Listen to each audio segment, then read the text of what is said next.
And starting in 3, 2, 1. So hello, good morning or good afternoon, depending on when the session is and where you are watching this from. First of all, I want to say thank you for having me. I really appreciate both Jose and the Matsunaga Institute and Peace Corps, of course. So my name is Joanna Garcia. I am a returned Peace Corps volunteer of the Namibia 2019 cohort. And so I just wanted to talk a little bit about my overall experience in my program as well as in Peace Corps. But before we continue, I do want to say that this presentation does not reflect the views of any host country or the United States government. It is not affiliated with Peace Corps. It's just my personal experience and the things that I witnessed. So sort of something that I wanted to talk about before we get into what exactly kind of you can expect from Peace Corps is when you're applying or thinking about applying to Peace Corps, it's always important to ask yourself why. Why Peace Corps over any other program in the United States or any other international program? What can Peace Corps do for you, and what can you do for it? What qualifications do you have? What interests do you have? What can you do to help and support your community? What can you offer them? Is an important question to ask when you're applying. Figure out why exactly you want to be in this specific program. And so this is a picture near the Zambezi border of where I was. Just wanted to show some fun personal things as well. So what you will learn. We always talk about what Peace Corps is like, but never specifically what you learn before you get to your community and before you get to your site. So if you apply to Peace Corps and you get accepted and you get a post, you get a country to go to in a program, you first travel to that country and you go through training. And so it could be in the capital, it could be in another city, it doesn't matter. But you will learn some basics. You will learn language. So for example, Namibia has a lot of languages. It is broken up in different zones and sort of different regions, and each region speaks a different language. So depending on what region you're going to learn to speak that language. Learning the language is very good at integrating, and I cannot highlight or stress enough how important it is to learn the language, or at least try.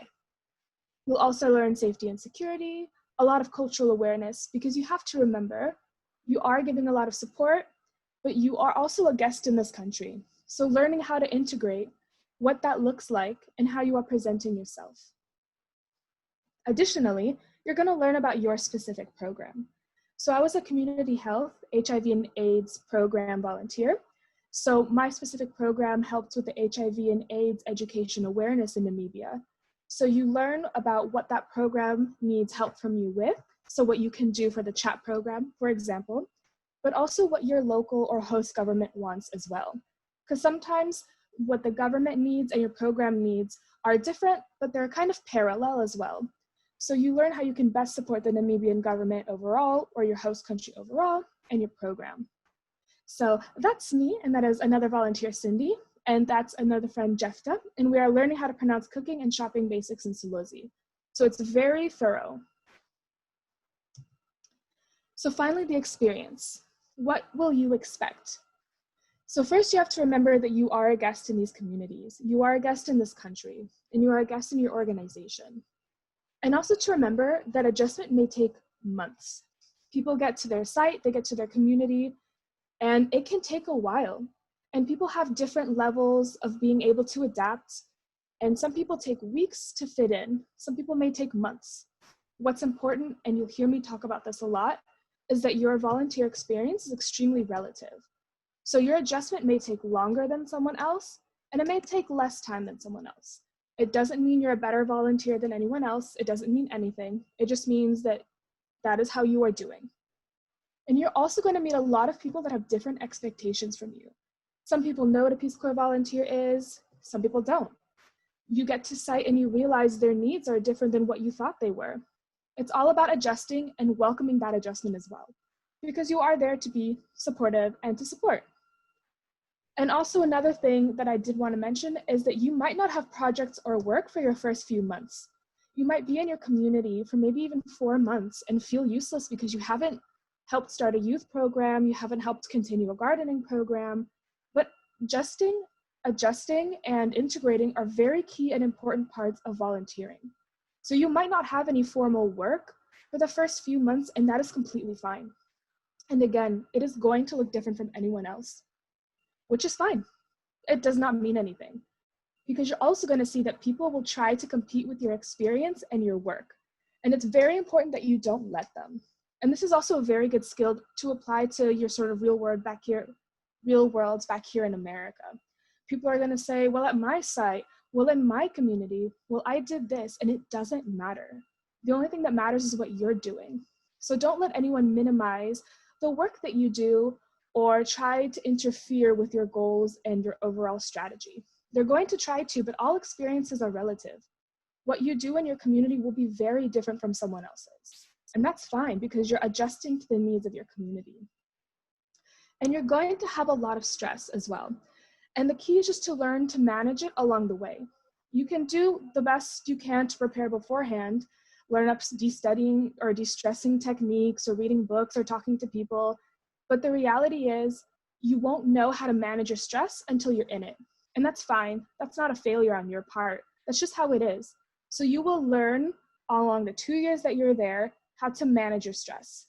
So it's very important to be adaptable, because things will change. That is the only thing in Peace Corps that's universal across communities and countries. Things will change. So you just have to learn to be adaptable and just let it happen. And so picture that is actually a meal that me and my siblings at my community learned to make. I'm very proud of this picture, so I did want to show it. So finally, I do want to stress that you are largely in control of your experience. Everyone's experience in the Peace Corps, in their community, and as a volunteer are different. And so you have to decide what work you want to put in, and the work that you put in is what you get out. So make connections in your overall international Peace Corps community, your assigned community, your volunteers. Talk to people, make friends, make groups, make connections, because they're going to be your support network too.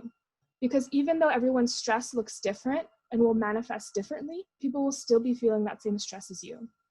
And there will be support networks when you are in the Peace Corps. You'll have your overall Peace Corps federal support network. You'll have your Peace Corps support network from staff in your host country. You'll have official support networks within your Peace Corps community. For example, in my Peace Corps Namibia family, we have these volunteer subgroups that basically a side job that they do is they have these operating hours, and anyone is allowed to call during those operating hours and just vent, just get another opinion, just get some extra support. So that's what I mean when you're largely in control of your experience, is these organizations, these entities, and these connections exist. You just have to reach for them. You have to use them, utilize them, connect with them. And always look for experiences you can participate in with other volunteers of other regions. And you'll see, I don't know how the schematics will work specifically in other countries, but largely you will be able to do programs across your nation. As long as they're relevant to your work, you are allowed to partner up. So do that. Partner with other volunteers in other communities. Get yourself a little bit out of your comfort zone. It will be worth it. And to take vacations as well. Like any other job, you will be offered vacations. And it's important that you take them, that you draw that boundary between work and your personal life and your health. And also, and I cannot stress this enough, journaling. I'm not a huge fan of journaling, but one thing that I do suggest is just to write about the things that you see every day. So in 10 years, when you're thinking back about your Peace Corps experience, you can remember the fine details, like the trees that grow in your backyard, the people that you meet, those little nuances that may not stick in your memory. Journal those in while you're in your service. Write about what you see, what you hear, the conversations that you have, and what it looks like, even just a few feet away from your house. They'll be very important later. And you're going to have a lot of downtime.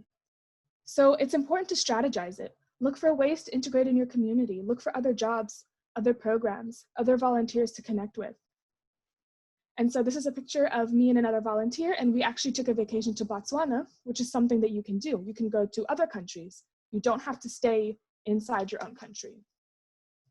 So yes, thank you.